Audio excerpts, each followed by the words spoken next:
ನಮಸ್ಕಾರ. ನೋಡಿ, ಇವತ್ತು ಹೋಟೆಲ್ ಅಥವಾ ಫಂಕ್ಷನ್ ಸ್ಟೈಲ್ ನಲ್ಲಿ ಉದುರಾಗಿ ಶಾವಿಗೆ ಉಪ್ಪಿಟ್ಟು ಮಾಡೋದನ್ನ ನೋಡೋಣ. ಕೆಲವರು ಶಾವಿಗೆ ಉಪ್ಪಿಟ್ಟು ಮಾಡಿದ್ರೆ ಮುದ್ದೆ ಆಗತ್ತೆ ಅಂತಾರೆ. ಅದಕ್ಕೆ ಉದುರಾಗಲು ಒಂದು ಸೀಕ್ರೆಟ್ ಅನ್ನು ಈ ವಿಡಿಯೋದಲ್ಲಿ ಹೇಳಿದ್ದೇನೆ. ಹಾಗಾದ್ರೆ ರೆಸಿಪಿ ಮಾಡೋದನ್ನ ನೋಡೋಣ. ಸರಿ, ಹಾಗಾದ್ರೆ ಇವತ್ತು ಶಾವಿಗೆ ಉಪ್ಪಿಟ್ಟು ಮಾಡೋದನ್ನ ನೋಡೋಣ ಬನ್ನಿ. ಮೊದಲಿಗೆ ಅದಕ್ಕೆ ಬೇಕಾಗುವ ಸಾಮಾನುಗಳು: ಶಾವಿಗೆ 150 ಗ್ರಾಮು. ಅದು ನೋಡಿ ಈ ತರ ಇರುತ್ತೆ ಶಾವಿಗೆ. ನಾನು ಅದನ್ನ ಸಣ್ಣಕ್ಕೆ ನೋಡಿ ಈ ತರ ಇರುತ್ತೆ ಉದ್ದುದ್ದಕ್ಕೆ. ನಾನು ಅದನ್ನ ಹೀಗೆ ಪ್ರೆಸ್ ಮಾಡಿ ಒಂದ್ ಮರಕ್ಕೆ ಹಾಕೊಂಡು ಹೀಗೆ ಇದನ್ನ ಸ್ವಲ್ಪ ಶಾರ್ಟ್ ಮಾಡ್ಕೊಂಡಿದೀನಿ. ಈ ತರ ಉದ್ದುದ್ದ ಇರೋದನ್ನ ಶಾರ್ಟ್ ಮಾಡ್ಕೊಂಡಿದೀನಿ. ನೋಡಿ, ಶಾವಿಗೆ ಗೋಧಿ ದಾರ ತಗೋಬಹುದು, ಅಕ್ಕಿ ದಾರ ತಗೋಬಹುದು. ಅದು ಗೋಧಿದ್ ಬರಲ್ಲ, ಅಕ್ಕಿದ್ ಬರಲ್ಲ, ಆತರ ಏನು ಇಲ್ಲ. ನೀವ್ ಯಾವ ದಾರ ತಗೊಂಡು ಮಾಡೋ ವಿಧಾನ ಕರೆಕ್ಟ್ ಆಗಿದ್ರೆ ಅದು ನೀಟಾಗಿ ಬರುತ್ತೆ. ಅದಕ್ಕೆ ಬೇಕಾಗೋ ತರಕಾರಿ ನಾನು ಕ್ಯಾಪ್ಸಿಕಮ್ಮು, ಟೊಮೊಟೊ, ಆಲೂಗಡ್ಡೆ, ಒಂದೆರಡು ಹಸಿಮೆಣಸಿಕಾಯಿ ತಗೊಂಡಿದ್ದೀನಿ. ಹಸಿಮೆಣಸಿಕಾಯಿ ನಿಮ್ಮ ಖಾರಕ್ಕೆ ಎಷ್ಟು ಬೇಕೋ ಅಷ್ಟು ತಗೊಳ್ಳಿ. ಇದಲ್ದೆ ಕ್ಯಾರೆಟ್, ಬೀನ್ಸು, ಈರುಳ್ಳಿ ಏನ್ ಬೇಕಾದ್ರೂ ಹಾಕೋಬಹುದು. ನಾನು ಇದನ್ನ ಸ್ವಲ್ಪ ಅಷ್ಟೇ ಹಾಕೋತೀನಿ. ಆಲೂಗಡ್ಡೆ ಹಾಕಿ ಅದು ತುಂಬಾ ಚೆನ್ನಾಗಿ, ಎಸ್ಪೆಷಲಿ ಇದಕ್ಕೆ ತುಂಬಾ ಚೆನ್ನಾಗಿ ಸೂಟ್ ಆಗತ್ತೆ, ಮತ್ತೆ ಟೇಸ್ಟು ಕೊಡುತ್ತೆ. ಜೊತೆಗೆ ಕರಿಬೇವು, ಕೊತ್ತಂಬರಿ ಸೊಪ್ಪು, ಒಂಚೂರು ಕಾಯಿ ತುರಿ, ನಿಂಬೆ ಹಣ್ಣು, ಮತ್ತೆ ಇನ್ನೆಲ್ಲ ಒಗ್ಗರಣೆಗೆ ಹಾಕೋದೆ. ನೋಡಿ, ಮೊದ್ಲು ಒಂದಿಷ್ಟು ನೀರ್ ತಗೊಂಡಿದೀನಿ. ಇದು ಸ್ಟವ್ ಹಚ್ಕೊಳ್ಳಿ, ಚೆನ್ನಾಗಿ ಕುದಿಯಕ್ಕೆ ಬರ್ಲಿ. ನೀರು ಚೆನ್ನಾಗಿ ಕುದೀಲಿ. ನೀರ್ನ ಕುದಿಯಕ್ ಮುಚ್ಚಿಟ್ಬಿಡಿ, ಬೇಗ ಕುದಿಯುತ್ತೆ. ನೋಡಿ, ನೀರ್ ಕುದೀತಾ ಇದೆ. ಸ್ಟವ್ ಆಫ್ ಮಾಡ್ಬಿಡಿ. ಆಫ್ ಮಾಡಿ ಒಂದ್ 2 ಸ್ಪೂನ್ ಅಷ್ಟು ಎಣ್ಣೆ ಹಾಕಿ ಇದು ನಾವು ಇಟ್ಕೊಂಡಿದ್ವಲ್ಲ ಶಾವಿಗೆ, ಇದ್ರೊಳಗೆ ಹಾಕ್ಬಿಡಿ. ಇದ್ರೊಳಗೆ ಹಾಕಿ ಒಂದ್ 2 ನಿಮಿಷ ಮುಚ್ಚಿಟ್ಬಿಡಿ. ನೋಡಿ, ಈಗ 2 ನಿಮಿಷ ಆಗಿದೆ. ಈಗ ಇದನ್ನು ಜಾಲರಿಯಲ್ಲಿ ಸೋಸ್ಕೊಂಡ್ಬಿಡೋಣ. ಒಗ್ಗರಣೆ ಆಗೋದಕ್ಕೆ ನೀರೆಲ್ಲ ನೀಟಾಗಿ ಇಳ್ಕೊಳತ್ತೆ. ಇದನ್ನ ಒಂದ್ ಸೈಡ್ಗೆ ಎತ್ತಿಟ್ಬಿಡೋಣ. ನೋಡಿ, ತಣ್ಣೀರ್ ಹಾಕಿ ಹಿಂಗೆ ನೀಟಾಗಿ ಹಾಕಿ ನೀರೆಲ್ಲ ಸೋರ್ಲಿ. ಈ ಕಡೆ ಒಗ್ಗರಣೆ ಹಾಕೊಳ್ಳೋಣ.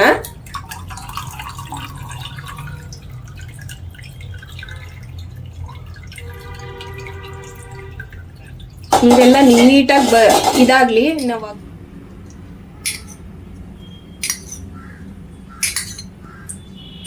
ಒಂದ್ 4-5 ಸ್ಪೂನ್ ಎಣ್ಣೆ ಹಾಕೊಳ್ಳಿ. ಚೂರು ಸಾಸಿವೆ ಹಾಕ್ತಾ ಇದ್ದೀನಿ. ಚಟ ಅನ್ಲಿ. ನೋಡಿ, ಸಾಸಿವೆ ಚಟ ಅಂತ ಇದೆ. ಈಗ ಸ್ವಲ್ಪ ಶೇಂಗಾ ಹಾಕ್ತಾ ಇದ್ದೀನಿ. ಹಾಕ್ತಾ ಇದ್ದಂಗೆ ಚೂರು ಕಡಲೆಬೇಳೆ, ಚೂರು ಉದ್ದಿನ ಬೇಳೆ ಹಾಕೊಳ್ಳಿ.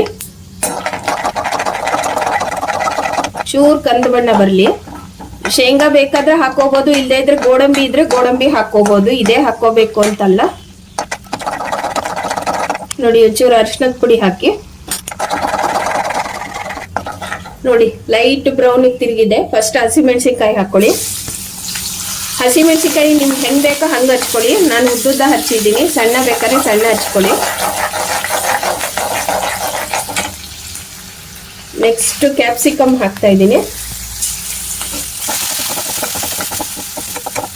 ಆಲೂಗಡ್ಡೆ. ನೋಡಿ, ನಾನು ಜಾಮ್ ಟೊಮೊಟೊ ತಗೊಂಡಿದ್ದೀನಿ. ಹುಳಿ ಟೊಮೊಟೊ ಬೇಕಾದ್ರೂ ಹಾಕ್ಬೋದು, ಬಟ್ ಜಾಮ್ ಟೊಮೊಟೊ ಇದಕ್ಕೆ ಚೆನ್ನಾಗಿ ಸೂಟ್ ಆಗತ್ತೆ. ಆಲೂಗಡ್ಡೆ ಹಾಕೋದ್ರಿಂದ ಒಂಥರ ಇದಕ್ಕೆ ತುಂಬಾ ಚೆನ್ನಾಗಿರುತ್ತೆ ಕಾಂಬಿನೇಷನ್. ಆಮೇಲೆ ಎಕ್ಸ್ಟ್ರಾ ಟೇಸ್ಟ್ ಕೊಡುತ್ತೆ ಆಲೂಗಡ್ಡೆ ಹಾಕೋದ್ರಿಂದ. ಎಣ್ಣೆ ನೋಡಿ, ನನ್ಗೆ ಇದು ಎಷ್ಟು ವೆಜಿಟೇಬಲ್ಸ್ ಇದೆ ಅದಕ್ಕೆ ಅಷ್ಟು ಹಾಕೊಂಡಿದ್ದೀನಿ. ನಿಮ್ಗೆ ಎಣ್ಣೆ ಬೇಕಾದ್ರೆ ಇನ್ನೂ ಒಂಚೂರು ಎಕ್ಸ್ಟ್ರಾ ಹಾಕೊಳ್ಳಿ. ನೋಡಿ, ಕರಿಬೇವು ಮೊದ್ಲಿಗೆ ಹಾಕ್ಬೇಕಾಯ್ತು, ನಾನು ಮರ್ತ್ಬಿಟ್ಟಿದ್ದೀನಿ. ಈಗ ಹಾಕ್ತಾ ಇದ್ದೀನಿ, ಏನಾಗಲ್ಲ. ಟೊಮೊಟೊ ಹಾಕ್ತಾ ಇದ್ದೀನಿ.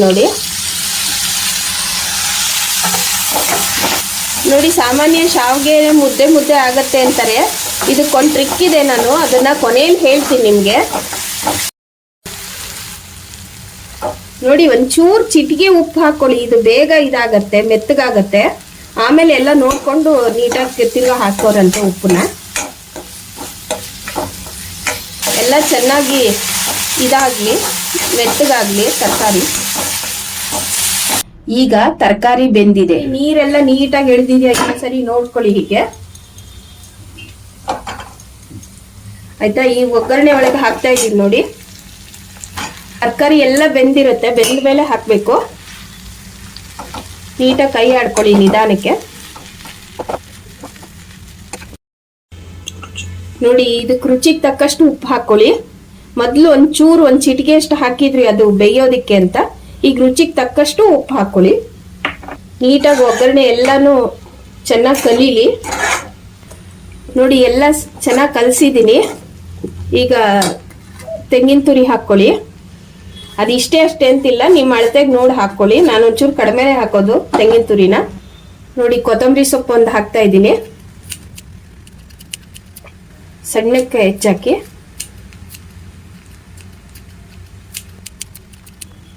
ಎಲ್ಲ ಚೆನ್ನಾಗಿ ಮಿಕ್ಸ್ ಮಾಡಿಕೊಂಡು ಸ್ಟವ್ ಆಫ್ ಮಾಡಿಬಿಡಿ.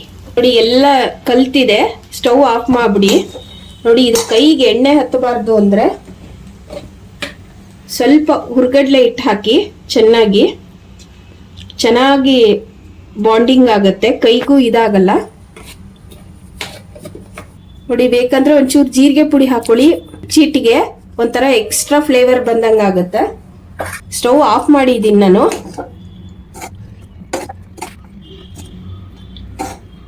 ನಿಂಬೆಹಣ್ಣು ಹಿಂಡಬೇಕು ಒಂದು ನಿಮಿಷ. ನೋಡಿ, ಇವಾಗ ಶಾವಿಗೆ ಹೇಗೆ ನಿಮ್ಗೆ ಯಾವುದು ಇದಾಗಲ್ಲ, ನೀಟಾಗಿ ಆಗತ್ತೆ.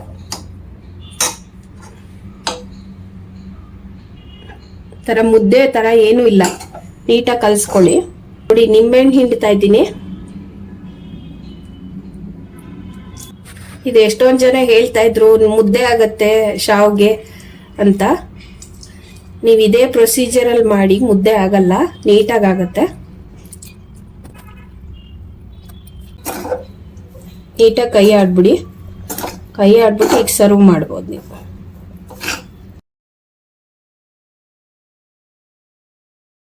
ಸ್ಟವ್ ಆಫ್ ಮಾಡೇ ನಿಂಬೆಹಣ್ಣು ಹಿಂಡಿ. ನೋಡಿ, ಶಾವ್ಗೆ ಉಪ್ಪಿಟ್ಟು ರೆಡಿ ಆಗಿದೆ. ಎಲ್ಲ ಇದು ಹೋಟೆಲ್ ಸ್ಟೈಲ್ ಅಥವಾ ಈ ಫಂಕ್ಷನ್ಗಳಲ್ಲಿ ಮಾಡ್ತಾರಲ್ಲ ಆ ತರ ಆಗಿದೆ. ನೋಡಿ, ನಿಮ್ಗೆ ನಾನು ಹೇಳ್ತೀನಿ ಒಂದು ಟ್ರಿಕ್ ಅಂತ ಹೇಳಿದ್ದೆ. ಇದು ಏನಪ್ಪಾ ಅಂದ್ರೆ, ಶಾವ್ಗೆ ನಾವು ಬಿಸಿನೀರು ಬಸ್ದಾಗ ಒಂದ್ ಸ್ವಲ್ಪ ತಣ್ಣೀರ್ ಹಾಕ್ತಿವಲ್ಲ, ಅದೇ ನೋಡಿ ಮೇನ್ ಟ್ರಿಕ್. ಇಲ್ಲ ಅಂತಂದ್ರೆ ಅದು ನೀವು ಹಾಕ್ಲಿಲ್ಲ ಅಂದ್ರೆ ಮುದ್ದೆ ತರ ಆಗ್ಬಿಡುತ್ತೆ. ಅದಕ್ಕೆ ಎಲ್ರದ್ದು ಅಯ್ಯೋ ಮುದ್ದೆ ಆಯ್ತು ಅಂತ ಬೇಜಾರ್ ಮಾಡ್ಕೊಳ್ತೀರಾ. ಅದನ್ನ ಚೆನ್ನಾಗಿ ತಣ್ಣೀರ ಒಂದ್ಸರಿ ಬಿಟ್ಬಿಡಿ, ಅವಾಗ ನೀಟಾಗಿ ಎಲ್ಲ ಉದುದ್ರಾಗ ಆಗತ್ತೆ. ಆಮೇಲೆ ಹುರ್ಗಡ್ಲೆ ಹಿಟ್ಟು ಹಾಕೋದ್ರಿಂದಾನು ಸ್ವಲ್ಪ ಕೈಗೂ ಎಣ್ಣೆ ಹತ್ತಲ್ಲ, ನೀಟಾಗಿರತ್ತೆ. ನೋಡಿ, ಹೋಟೆಲ್ ಸ್ಟೈಲ್ ನ ಶಾವ್ಗೆ ಉಪ್ಪಿಟ್ಟು ರೆಡಿ ಆಗಿದೆ. ನೀವು ಮಾಡಿ ನಿಮ್ಮ ಅಭಿಪ್ರಾಯವನ್ನು ತಿಳಿಸಿ, ಕಾಮೆಂಟ್ ಬಾಕ್ಸ್ ನಲ್ಲಿ ಹಾಕಿ. ವಿಡಿಯೋ ಶೇರ್ ಮಾಡಿ, ಚಾನೆಲ್ ಅನ್ನು ಸಬ್ಸ್ಕ್ರೈಬ್ ಮಾಡಿ. ನಮಸ್ಕಾರ. ಮುಂದಿನ ವಿಡಿಯೋದಲ್ಲಿ ಸಿಗೋಣ.